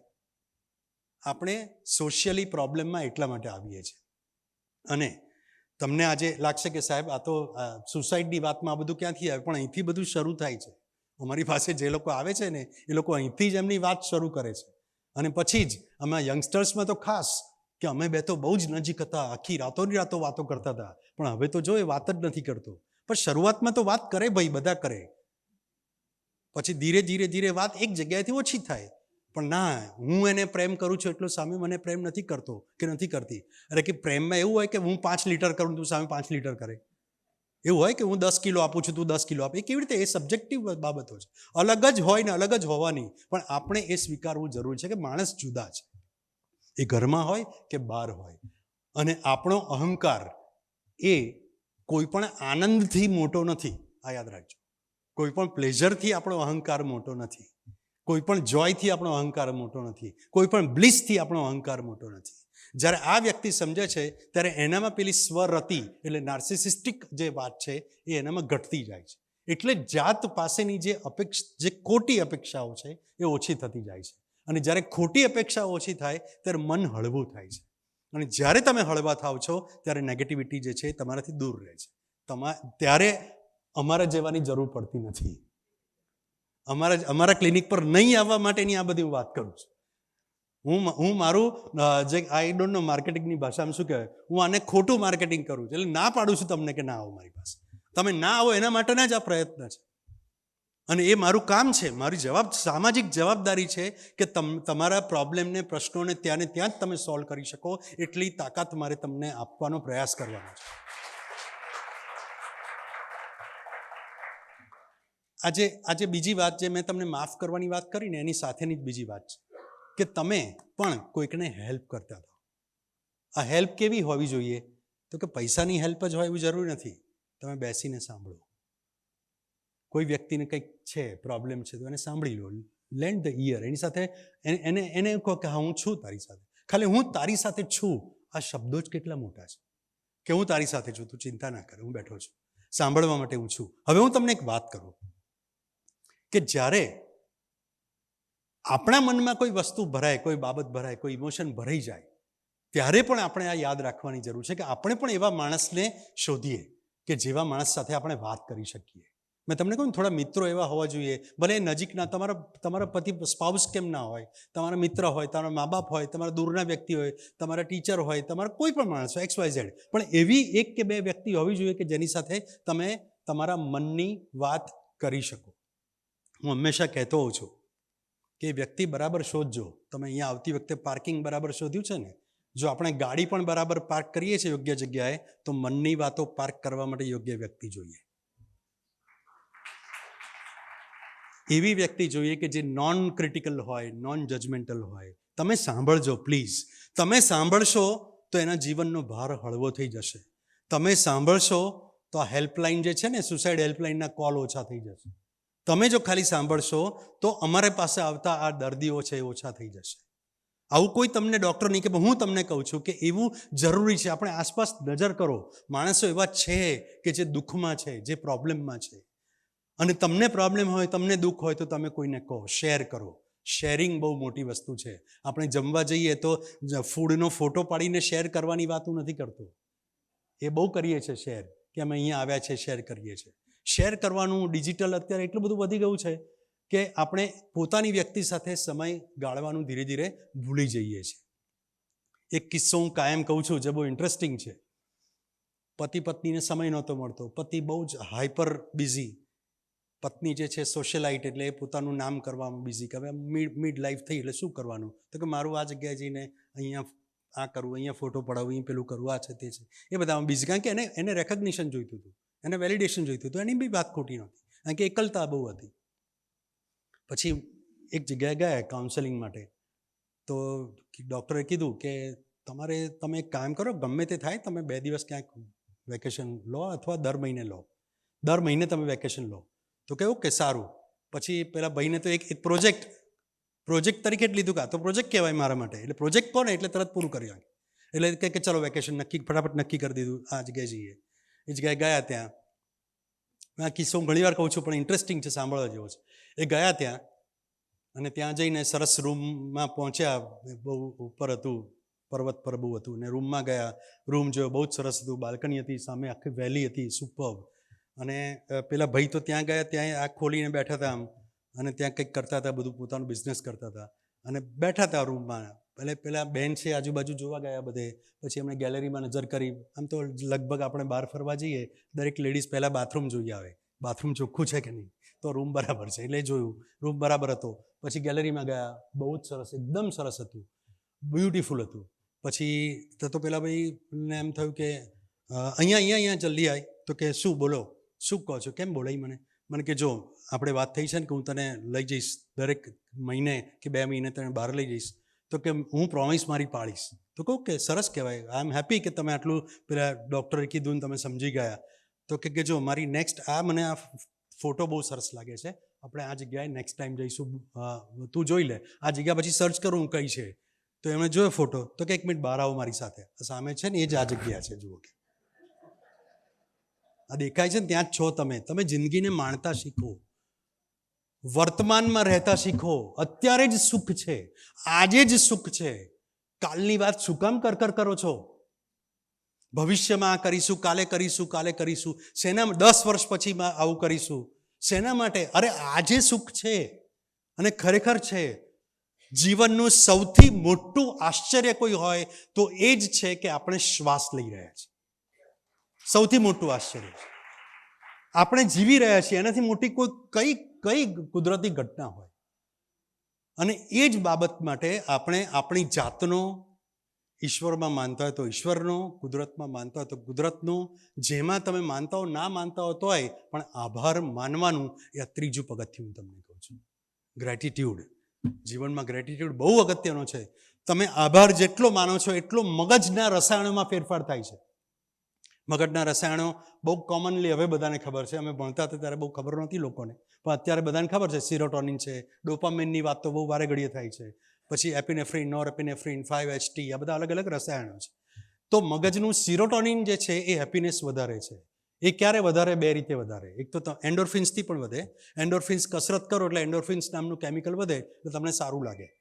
તો આ જે આખી વાત છે એમાં સૌથી વધારે સિરોટોનિન વધારવા માટેની એક જો કોઈ ઘટના હોય તો એ કઈ છે ખબર છે? બીજાને મદદ કરવી. જ્યારે તમે કોઈને મદદ કરો છો ત્યારે બ્રેઇન ઓટોમેટિક સિરોટોનિન વધારે છે, અને એ તમારે દવાનું કામ કરે છે. અમે જે દવા આપીએ છીએ ને એ દવા જેટલું કામ એ મદદ કરવાની ઘટના કરે છે. એટલે જ્યારે અમને લોકો પૂછે કે સાહેબ તમે કેવી રીતે તમારું આ બેલેન્સ જાળવો છો, આટલી બધી નકારાત્મકતા લોકોની સાંભળીને અમને બહુ બધા લોકો સવાલ પૂછે છે, ત્યારે હું એમને કહું છું કે પહેલું તો એ છે કે તમને ખબર પડવી જોઈએ કે તમારે કઈ ઉંમરે હવે સ્લો ડાઉન કરવું. એટલે હવે ધીરે ધીરે મેં સ્લો ડાઉન કર્યું છે. હું મારી વાત કરું છું. હું સાંજ પછી મોટા ભાગે કામ નથી કરતો, આવું જ કંઈક કામ કરું છું, જે આવું બધું હોય એ કરું છું. એટલે એટલું નથી, એવું નથી કે મારી પાસે બહુ જ બધું આમ 50% સુખી થઈ ગયા એટલે હવે ચાલુ કરે. આવું તો ક્યારેય થશે જ નહીં, કારણ કે એ તો ભૂખ છે, એ તો ક્યારેય મટવાની જ નથી તમારી. આનાથી આગળ ફોર્બ્સની મેગેઝિન, પછી કોઈક ઇન્ટરપ્લેનેટરી મેગેઝિન આવશે તો એમાં જવાની ઈચ્છા થશે કે ભાઈ ના, અમે આખા યુનિવર્સમાં પહેલો નંબર, બીજો નંબર. એ તો અંત જ નથી કોઈ. સંતોષ એ સુખનું રસાયણ છે, બહુ જ અગત્યની વાત છે. સંતોષ એટલે કઈ રીતે? તમારે મહેનત તો કરવાની છે, મહેનતથી એસ્કેપિઝમ કરવા માટે સંતોષનો ઉપયોગ નહીં કરવાનો. સંતોષનો ઉપયોગ એટલા માટે કરવાનો કે ભાઈ મારું જીવન હું મારી રીતે હવે જીવી શકું એમ છું કે નહીં. જ્યારે મીઠાઈ ખાવાના પૈસા આવે ત્યારે ડાયાબિટીસ થઈ ગયો હોય તો શું કરવાનું? ગાડી ચલાવવાનું તમારી પાસે પૈસા આવે ત્યારે તમે ગાડી ના ચલાવી શકતા હો, પણ સારામાં સારી ગાડી જે છે એ તમારો ડ્રાઈવર ચલાવતો હોય, તમારે તો પાછળની સીટમાં જ બેસવાનું હોય. એટલે આ સ્થિતિમાં પહોંચીએ છીએ એ પહેલાં હું તમને અત્યારે ચેતવી દઉં છું કે તમારી પાસે જે છે એનો આનંદ માણવાનું આજથી, અત્યારથી ચાલુ કરો. બહુ જ મોટી વાત હું તમને કરું છું. નકારાત્મકતાથી દૂર જવા માટેનો આ મહામંત્ર છે. અને આભાર માનવાનું શરૂ કરો. મારી પાસે અત્યારે જેટલું જોઈએ છે એટલું છે. આજે હું જમ્યો, મારી પાસે સુવાની પથારી છે, મોર દેન ઇનફ છે અત્યારે. કાલે હું કરીશ, કાલે હું બીજા માટે કંઈક કરીશ, ત્રીજા માટે કંઈક કરીશ, ભલે મારી જાત માટે હું કરું, પણ અત્યારે આજે હું બરાબર છું. Okay, thank you universe. બહુ જ અગત્ય. આ તમને કોમન વસ્તુ લાગશે, પણ તમે કરી જુઓ, તમારી અંદરનું સેરોટોનિન વધશે. તમે આજથી જ સ્ટાર્ટ કરી જુઓ. આ જે હું કહું છું પ્રેક્ટિસ કરો. અને બોડીને, માઇન્ડને રિલેક્સ કરવા માટે બહુ જ સિમ્પલ એક્સરસાઇઝ તમને બતાવું છું. રોજે રાત્રે સૂતા પહેલાં સિમ્પલ 100 થી 1 સુધી રિવર્સ કાઉન્ટિંગ કરો અને ડીપ બ્રિધિંગ કરો. તમને થાય સાહેબ આ બહુ જ સાદી વાત તમે કરો છો, પણ આ બહુ જરૂરી છે. કારણ કે એવું કરવાથી આપણી પેરાસિમ્પેથેટિક નર્વસ સિસ્ટમ એ ધીરે ધીરે રિધમમાં આવે છે. આપણા બોડીના બધા જ નકારાત્મક રસાયણો છે એ ઓછા થાય છે અને ધીરે ધીરે પોઝિટિવિટી વધે છે. કોઈ જગ્યાએ ક્યાંય પણ તમે આમ કોઈ મોટું ધ્યાન કરો તો જ સારું થાય એવું નથી. તમે રૂટીનમાં યોગ કરો, રૂટીનમાં જે કરતો એક્સરસાઇઝ કરો, ચાલવા જાઓ, બેલેન્સ ફૂડ ખાઓ અને લોકોનું મગજ ના ખાઓ, એ બહુ જરૂરી છે, કારણ વગરનું. એટલે આટલું આપણે કરીએ તો ઘણો બધો ફરક પડે છે. અને હું માનું છું કે આ સુસાઇડની વાત તમારી આસપાસ પણ કોઈને જો દેખાય તો મહેરબાની કરીને એને કાં તો તમે પહેલું સાંભળવાનું રાખજો, અને સૌથી ઇમ્પોર્ટન્ટ એને કહેજો કે ભાઈ તારે ક્યાંક કોઈક જગ્યાએ તારે સારવાર લેવી જોઈએ, એમાં કોઈ ખરાબ નથી, કંઈ ખોટું નથી. અને એ બાબત આજે આપણે અત્યારે નિયમ લઈએ કે આપણી આસપાસ જો કોઈ આવી વ્યક્તિ દેખાશે, આપણે કોઈને લોહી નીકળતું હોય તો આપણને દેખાય છે એટલે તરત એને 108 બોલાવીને લઈ જઈએ છીએ, પણ મન તૂટ્યું હોય તો કઈ 108ને બોલાવીએ? એટલે મન તૂટ્યું હોય ત્યારે મહેરબાની કરીને તમે એ વ્યક્તિની નજીક બેસો. એનો રડવાનો ખભો પણ જો તમે બનો ને તો એનાથી મોટું પુણ્ય કોઈ નથી. અત્યારે માણસની વચ્ચે સંબંધો રહ્યા નથી, એકબીજાનું કોઈ રહ્યું જ નથી. એટલી બધી એકલતા, ટોળામાં એકલતા, માણસ એકલો જ છે. અને એટલા માટે સૌથી વધારે જરૂર એકબીજાની છે અને સારપની જરૂર છે. તો હું એવું ઈચ્છું કે આવી પોઝિટિવિટી, આવી સારપ એ આપણા બધામાં ઈશ્વર બરાબર રીતે એને પ્રજ્વલિત રાખે અને બહુ જ સારી રીતે આપણે એ પોઝિટિવિટી બાજુ જઈએ. અને દરેકને પ્લેઝર તો રોજ મળે છે, જોય પણ મળે અને છેલ્લે બ્લિસ સુધી જાઓ, એવું હું ઈશ્વરને પ્રાર્થના કરું છું. Thank you. હવે આપણે ક્વેશ્ચન આન્સર કરીએ.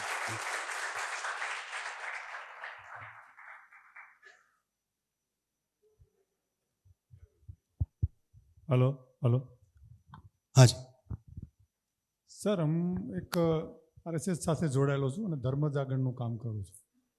એમાં મને એક અનુભવ એવો થાય છે કે દીકરીઓ જે લવ મેરેજ કરે છે પછી એને ઘણું બધું સમજાવવા છતાં એ દુઃખમાં જાય છે એવું ખબર હોવા છતાં પણ એ જતી રહે છે, એ વિચારતી નથી, પાછી નથી આવતી. તો એ ત્યાં શું કામ કરે છે? એવું મિકેનિઝમ કયું છે? પ્રોબ્લેમ ઘણીવાર એ થાય છે કે આપણે છે ને આપણા બાળકો સાથે વાત કરતા નથી. નાનપણથી આપણે માત્ર ઉપદેશો, સૂચનાઓ, આદેશો જ આપીએ છીએ અને સવાલો જ પૂછીએ છીએ. કારણ કે ક્યારેક અમને બાળકો કહે છે, ઘણીવાર જે અમારી પાસે માતા પિતા લઈને આવે ને એ કહે છે કે મમ્મી કે પપ્પા દૂરથી અમને ફોન કરે છે, આ ચેપ્ટર પતાવ્યું તે, હવે શું વાંચવાનું શરૂ કરીશ, હવે કયા ટ્યુશનમાં જવાનું છે. એટલે આપણે બાળકો સાથે ભણવા સિવાયની પણ વાતો કરીએ નાનપણથી અને બાળકને નજીક રાખીએ ઇમોશનલી. હું એવું ઈચ્છું કે સૌથી પહેલાં બાળક માતા પિતાને પોતાના મનની વાત કરે તો એ પેરેન્ટિંગ સૌથી સક્સેસફુલ ગણાય. તો માતા પિતાને વાત કરનાર બાળક જો તમારી પાસે હોય એવું પહેલેથી કરવું પડે. ઘોડા છૂટી ગયા પછી તબેલાને તાળા મારવાનો કોઈ અર્થ નથી, રાઈટ? પછી તો બહુ મોડું થઈ ગયું હોય છે. એટલે નાનપણથી આપણે જે ઇમોશનલ સેતુ અથવા તો જે કોમ્યુનિકેશનની લિંક છે એ પેરેન્ટ્સ અને મા બાપ વચ્ચે હોવી જરૂરી છે. એ રાખવાનું આ બહુ મોટી વાત નથી. Yes sir.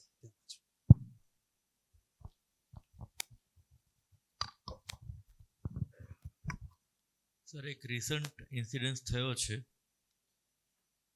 12મા ધોરણમાં ભણતો છોકરો 17 માળની બિલ્ડિંગ ઉપરથી નીચે પડીને આત્મહત્યા કરી લીધી. મધર એની સાથે નથી, એણે કોઈ બીજી જગ્યાએ લગ્ન કરી દીધા છે અને ફાધર બિઝનેસને કારણે એને વધારે ટાઈમ આપી નથી શકતો. સમ ટાઈમ બિઝનેસના પ્રેશરને કારણે ફાધર બી એ છોકરાની સાથે પૂરેપૂરો ન્યાય નથી આપી શકતો. હવે આવા કેસમાં આપને લાગે છે કે તમે હમણાં જે કીધું કે મા બાપ જ એક લિંક છે કે જે બાળક સાથે ટાઈમ સ્પેન્ડ કરે અને તો જ એને ઠીક રહી શકે. આ કેસમાં મને જ્યાં સુધી સમજમાં આવે છે કે બાળક ફાધર સાથે બી પૂરેપૂરો એટેચ ન થઈ શક્યો. ઘરમાં એકલો હોવાને કારણે મા તો હતી નહીં અને ડીપ ડિપ્રેશનમાં જઈને એણે આ બહુ જ ખરાબ કદમ ઉઠાવી લીધું. જી. શું એવું ન થઈ શકે કે ઘરની ઉપર આવી પરિસ્થિતિ હોય એને કોઈને ખબર ના હોય, પણ આવા સેશન્સ જે તમે અત્યારે અહીંયા લીધા છે બધા સાથે, એવા સેશન્સ સપોઝ એજ્યુકેશનલ ઇન્સ્ટિટ્યૂટમાં સ્કૂલ ટાઈમમાં, કારણ કે સર હવેનો જમાનો એવો થઈ ગયો છે કે બાળક 18 વર્ષે એડલ્ટ નથી થતું, 14 વર્ષ પછી એ એડલ્ટ અવસ્થામાં આજની તારીખમાં થઈ ગયો છે. મને જ્યાં સુધી સમજમાં આવે છે કે 10મા ધોરણથી જ સ્કૂલ ટાઈમથી જ કાં તો સ્કૂલ તરફથી જ ધારો કે આવી ટાઈપના સેશન્સ થવાના સ્ટાર્ટ થાય તો કદાચ એ બાળક પોતે પોતાના પેરેન્ટ્સને ન કહી શકતો હોય તો કદાચ એના મિત્ર વર્ગમાંથી કોઈકને એવી જાણ થઈ જાય કે મારો ફ્રેન્ડ છે એકલો છે અને હમણાં જે સેશન થયા છે આવી ટાઈપના, એના બેદ પર તો મને લાગે છે કે એના ઘરનું કોઈ બી વ્યક્તિ જે રિલેટિવ હોય, ફાધર છે કે કોઈ સગું છે, કોઈ કઝિન છે, એને આપણે એલાર્મ જણાવવો જોઈએ. જી. હમણાં થોડા દિવસ પહેલાં અહીંયા ડીઈઓની મિટિંગ હતી, સ્મોલભાઈ આપણે ઉપરના એક રૂમમાં જ હતી અને શાળાના સંચાલકોની સાથે એમાં હું હતો એની અંદર. એમાં મેં સૂચનો આપ્યા હતા કે આપણે જાણીએ છીએ, બહુ વર્ષોથી હું તો કહેતો આવ્યો છું કે દરેક સ્કૂલમાં એવા ક્વોલિફાઈડ કાઉન્સેલર્સ જોઈએ અને દરેક ધોરણમાં જોઈએ. કારણ કે આખી સ્કૂલમાં એક હોય, હવે 1000-2000 છોકરા વચ્ચે એક હોય, એ પોતાને જ કાઉન્સેલરને ટ્રીટમેન્ટની જરૂર પડે એવું થઈ જાય.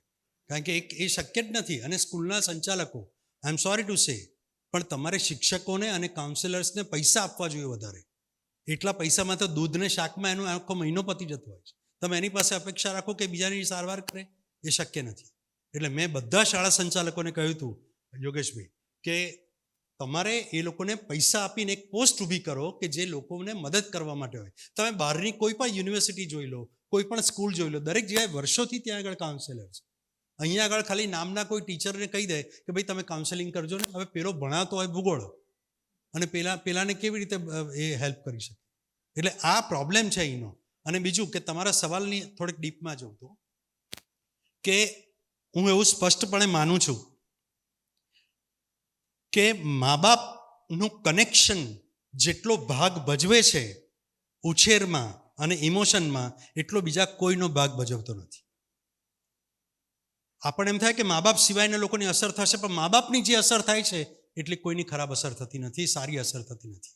જે ઝઘડતા માતા પિતા હોય એ બાળકને હંમેશા એવું શીખવાડે છે કે લગ્ન જીવનમાં ઝઘડા કોમન છે. જે મા બાપની વચ્ચે છૂટાછેડા થતા હોય, જે ઘરની અંદર માતા પિતા વચ્ચે એક્સ્ટ્રા મેરિટલ રિલેશનશિપ ક્યાંક ઊભી થતી હોય, તો બાળકને મેરેજની સંસ્થામાંથી વિશ્વાસ ઉડી જાય છે કે આ મેરેજમાં તો આવું બધું, મેરેજમાં કંઈ મેં તો મારી આજુબાજુ આવા જ જોયા છે. અમે જ્યારે પૂછીએ કોઈને ત્યારે કોઈ આવે કે તારે મેરેજ કેમ નથી કરવા, તો કે સાહેબ મેં કોઈ મેરેજને સુખી થયેલા જોયા જ નથી.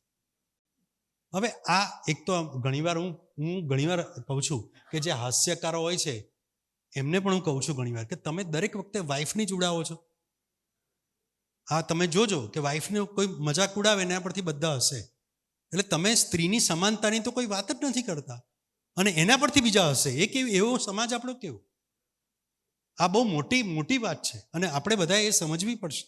એટલે તમે મજાકમાં પણ સ્ત્રીનું અપમાન કરવાનું જ વિચારો છો અને એ ઇક્વાલિટી જ્યાં સુધી નહીં આવે ત્યાં સુધી તમારું બાળક બીજી છોકરીને માન આપતા નહીં શીખે. એટલે જો આપણે સ્વસ્થ સમાજ બનાવવો હશે તો સ્ત્રીને માન આપતા પહેલા બાળકને શીખવાડવું પડશે, છોકરાને, કે તારી બહેનને રિસ્પેક્ટ કર, તારી ફિમેલને ઘરમાં રિસ્પેક્ટ કર. અને આ વસ્તુ માતા પિતા જ મૂકી શકે સૌથી વધારે અને એ જરૂરી છે. અને ભવિષ્યમાં તો તમે યાદ રાખજો, ભવિષ્યમાં જે છોકરાને રસોઈ કરતા નહીં આવડતી હોય એની જો લગ્ન નહીં કરે કોઈ. આવું થવાનું છે. અત્યારે જ એવું થઈ ગયું હશે યાર. યુ આર રાઈટ બેન. એટલે અત્યારે તો છોકરાના મા બાપે એવું માનવાની જરૂર નથી કે અમે તો બહુ ઊંચા ને આમ તેમ કે પેલા નીચા, એવું કશું છે જ નહીં. હવે તો મા બાપ છો અને બાળકનો ઉછેર કરી શકો છો અને ઉછેર બરાબર થાય એટલે ભયો. આ બહુ મોટી વસ્તુ છે. એટલે અત્યારના જમાનામાં ઉછેર કરવા માટેની સૌથી મોટી ચાવી હું તમને આપું છું. એ ચાવી છે કોમ્યુનિકેશન. સતત કોમ્યુનિકેશન બે તરફથી હોય, એક જ તરફથી ના હોય. માત્ર સૂચનાઓ, મેં કહ્યું તેમ આદેશો, ઉપદેશો, સૂચનાઓ એવું ના હોય. તમે એનું પણ સાંભળો. એ સાંભળવું ખૂબ જરૂરી છે. રાઈટ? એટલે જ્યારે ભલે ને એક હું તો કહું છું સિંગલ પેરેન્ટ હોય, પણ સિંગલ પેરેન્ટ પણ બાળકનું સાંભળે એ જરૂરી છે. એટલે એટલું કરો. અને એ ના હોય તો કોઈ સરોગેટ પેરેન્ટ હોવું જોઈએ જે એનું સાંભળે. મામા હોય, કાકા હોય, મામી હોય, પણ એવું નજીકનું એક પેરેન્ટ ફિગર હોવી જરૂરી છે. Yes sir. 2-3 સર. હલો. હા. કોઈ વ્યક્તિ ભૂતકાળની ભૂલો યાદ કરી અત્યારે ડિપ્રેશન ગયું હોય તો એને કેવી રીતે પાછું લવાય? પહેલાં તો પેલું પકડેલું ઝાડ છોડી દેવાનું, બરાબર? અને બીજી વસ્તુ ના છૂટતું હોય તો અમારી પાસે બધા રસ્તાઓ છે એને, તો એની સારવાર જરૂરી છે. કારણ કે બહુ જ જો દુઃખ પહોંચાડતું હોય. અને બીજું આપણે એ યાદ રાખીએ કે શું એ પકડી રાખવાથી આપણને ફાયદો છે? નથી. આપણે ગુજરાતી માણસો છીએ, આપણે ફાયદાનું વિચારીએ ને, બરાબર? પકડી રાખવાથી કોઈ ફાયદો નથી. ખરેખર એવું થતું જ નથી. તમે જૂની વાત તમારા મનમાં, કારણ કે એ ઘણીવાર તો એ ભૂલી ગયા હોય એ શું બોલ્યા હતા, પણ તમે યાદ રાખો છો કે એ શું. એટલે એ જવા દો, લેટ ઇટ ગો. યસ. પાછળ પણ પછી પેશન્ટ યુકે સિટીઝન છે. ઇન્ડિયામાં અત્યારે ઇજિપ્ત હોસ્પિટલમાં રાજેશ મણિયારની સારવાર ચાલે. પેશન્ટની નેગેટિવિટી એવી છે, હું આ નહીં કરી શકું, હું ફરીથી યુકે નહીં, મારા દેશમાં યુકે નહીં જઈ શકું. પછી મેરેજ કરવું, રીમેરેજ, ડિવોર્સ, તો હું આપણે કહ્યું એ પ્રમાણે રસોઈ નહીં કરી શકું, પછી આ નહીં કરી શકું. આવી નેગેટિવિટી છે. અથવા અને મેડિસિન એના માટે લેવી ચાલુ રાખવી જરૂરી કે એના છોડી દેવી જરૂરી? આમ બીજો કોઈ હું પ્રોબ્લેમ તમને સમજાવું. જોબ બી કરી શકે છે, એમ જોબ બી કરી. આવા કેસીસની અંદર દવાઓ ધીરે ધીરે ઓછી કરાય, પણ એની સાથે થેરાપી અને કાઉન્સેલિંગ બહુ જરૂરી હોય છે, જેને આપણા દેશમાં હજુ એટલું મહત્વ નથી અપાતું. એટલે સાયકોથેરાપી અને કાઉન્સેલિંગ બંને બાબતો ખૂબ જરૂરી છે. પેલા સાહેબને ક્યારે આપવું છે? યસ. પ્રશાંતભાઈ જી. મારું એક ઓબ્ઝર્વેશન છે જી. કે આ માણસ જાત પાસે બધું જ છે. જી. રૂપિયા, પૈસા, સંબંધ, સત્તા, fame, follower, friends, travelling, this that, આપણી પાસે કોઈ વસ્તુની કમી નથી. પણ દુનિયામાં એક બી માણસ, હ્યુમન બિંગ એવો નથી કે જેની પાસે લાસ્ટિંગ પીસ એન્ડ હેપીનેસ હોય. કોઈ બી નહીં, નેવર. અને મારું બીજું ઓબ્ઝર્વેશન છે કે એની સામે આપણે જેટલા પશુ પક્ષીઓ જોઈએ છે એમની પાસે કશું જ નથી. They have nothing and they don't need anything. Why don't we ask this question, natural question, કે why is it so? And that leads to a question, કે is human being the most intelligent kind or the opposite of it? આમાં શું છે, આપણે આપણી બુદ્ધિનો દુરુપયોગ બહુ કરી દીધો, એટમ બોમ્બ બનાવી દીધો. Exactly. રાઈટ? બુદ્ધિનો દુરુપયોગ. અત્યારે જો આખી દુનિયા હલી ગઈ છે. અત્યારે નેપાળ તૂટી ગયું, અત્યારે ફ્રાન્સ આજે તૂટવાની અણી પર છે દુનિયા. કારણ કે આપણે બુદ્ધિનો દુરુપયોગ કર્યો. માણસ 2 પ્રકારની વૃત્તિઓ સાથે જન્મ લે છે, 2 ઇમોશન્સ, પોઝિટિવ અને નેગેટિવ. પ્રેમ, વાત્સલ્ય, કરુણા, આ બધી પોઝિટિવ ઇમોશન્સ છે. અને ધૃણા, તિરસ્કાર, ક્રોધ, આ બધી નકારાત્મક ઇમોશન્સ છે. થાય છે એવું કે આપણે જે ઇમોશનને વધારે ફીડિંગ કરીએ એ મોટી થાય છે. આપણા જે એ રાક્ષસને મોટો કરીએ તો એ મોટો થાય છે. એટલે દુનિયાની અંદર જો તમને ફરીથી કહું, ભગવાન બુદ્ધને જ્યારે બોધિવૃક્ષ નીચે જ્ઞાન થયું ત્યારે એમના જે શિષ્યો હતા બધા બેઠા હતા અને પૂછ્યું કે તથાગત આપ ભગવાન આપ અમને કંઈક ઉપદેશ આપ, કંઈક કહો અમને. તો પહેલું જ ભગવાન બુદ્ધ બોલ્યા કે આ દુનિયામાં દુઃખ છે. તો કે ભગવાન દુઃખ છે, આવી ઉપદેશ? પછી બીજું વાક્ય તરત બોલ્યા, એ દુઃખનો ઉપાય છે.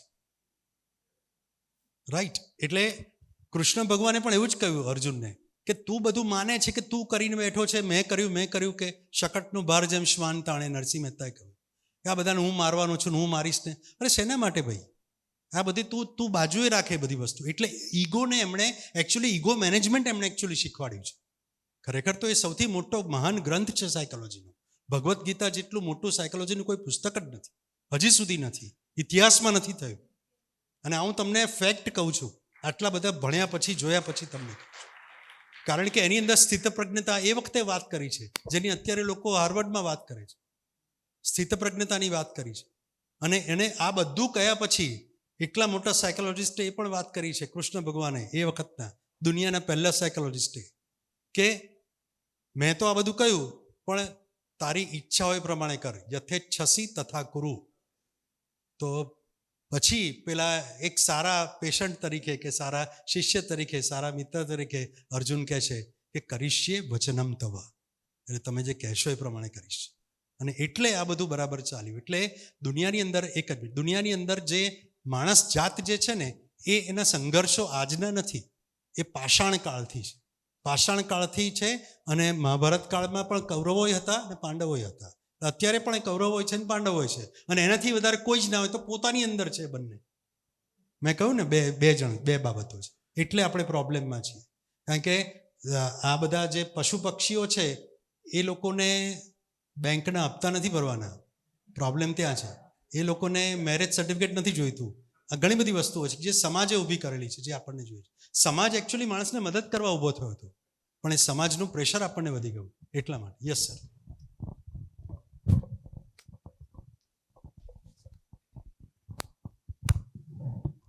પ્રણામ સર. આપે જે 2% લોકોને છોડી દીધા એના રિલેટેડ મારો પ્રશ્ન છે કે હસબન્ડ ને વાઈફ બેમાંથી એક જણને જો આનુવંશિક ડિપ્રેશન હોય જી, તો બીજી વ્યક્તિ એની સાથે કેવી રીતે વર્તન કરવું જોઈએ?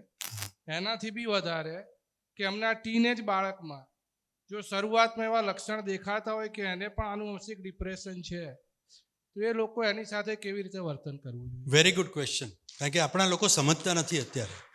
જો ઘરમાં કોઈને સાયકોલોજીકલ, ખાલી ડિપ્રેશન જવા દો, કોઈ પણ સાયકોલોજીકલ તકલીફ હોય તો સૌથી પહેલાં એનો સ્વીકાર કરો કે આવું હોઈ શકે.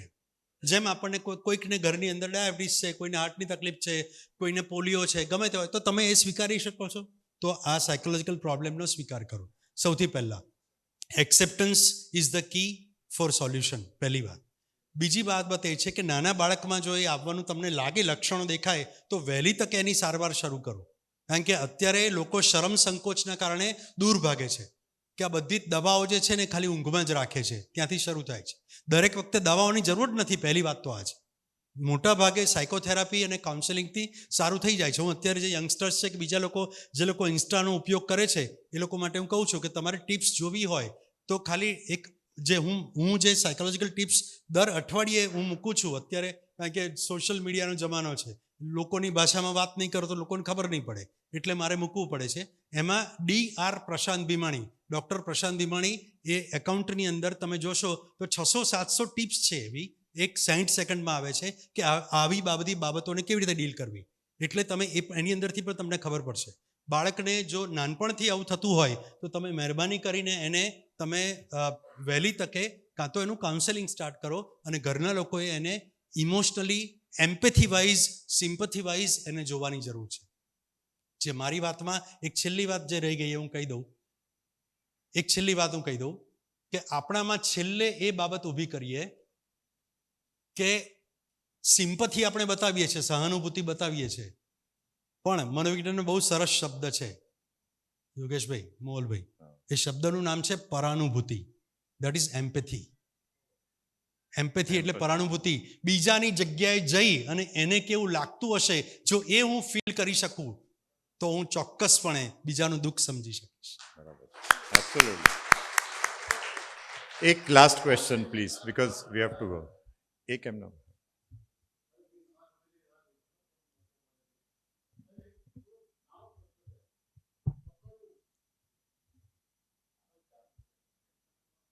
પકડવું અને છોડવું બે વસ્તુ છે.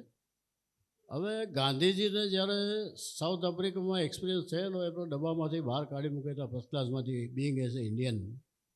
હવે એમને જો એ ટાઈમે છોડી દીધું હોત કે ભાઈ ચલો ઠીક છે આ તો ચાલ્યા કરે.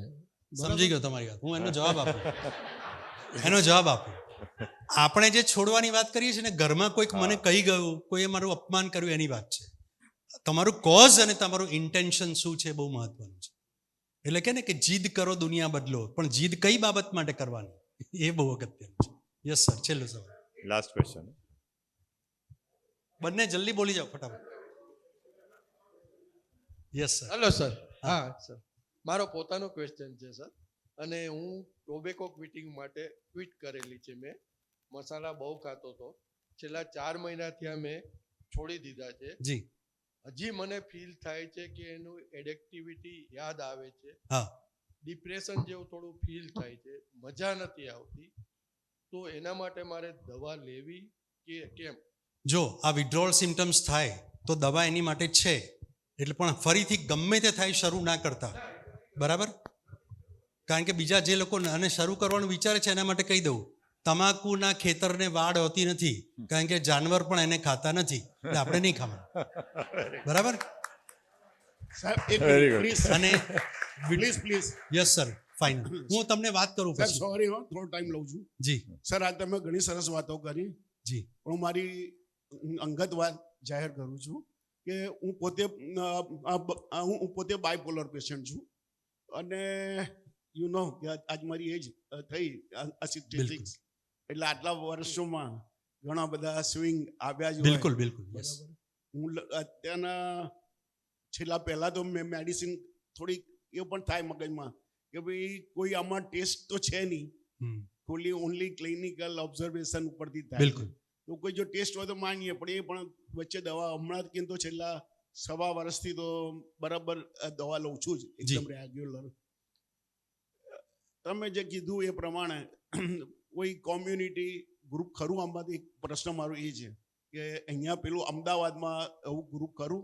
ત્યાં તો છે, બોમ્બે તો આવું ગ્રુપ છે. એટલે એનોનિમસ ગ્રુપ જે કહેવાય કે જેમાં આ પ્રકારનું એવું અમે શરૂ કરવા વિચારી રહ્યા છીએ. યસ, તો મને એમાં રસ છે. ચોક્કસ ચોક્કસ. કારણ કે આમાં બાયપોલરમાં કોઈને તમે કંઈક કહેવા જાઓ તો બધા પોતાની જાતને એ સમજતા હોય, ડોક્ટર જ સમજતા હોય.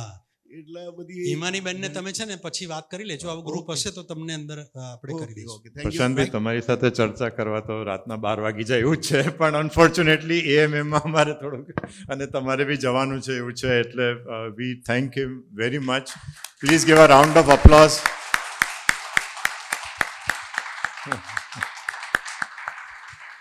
આપ સૌનો ખૂબ ખૂબ આભાર.